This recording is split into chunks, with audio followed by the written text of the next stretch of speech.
Akwụkwọ na-atọ ụtọ, ọ na-ara ahụ na mmụta. Onye were ntachi obi, ọ ga-amụta akwụkwọ. Ọ bụrụ na nne gị na nna gị were ego, ọ bụrụ na nne gị na nna gị were ego, ị ga-amụta akwụkwọ. Akwụkwọ na-atọ ụtọ, ọ na-ara ahụ na mmụta. Onye were ntachi obi, ọ ga-amụta akwụkwọ. Ọ bụrụ na nne gị na nna gị were ego, ọ bụrụ na nne gị na nna gị were ego, ị ga-amụta akwụkwọ.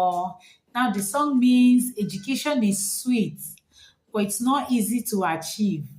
Whoever perseveres or whoever pushes through will be educated. If your parents have the money, you will be educated. Let me sing it one more time. Akwụkwọ na-atọ ụtọ, ọ na-ara ahụ na mmụta.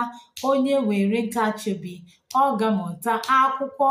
Ọ bụrụ na nne gị na nna gị were ego, ọ bụrụ na nne gị na nna gị were ego, ị ga-amụta akwụkwọ.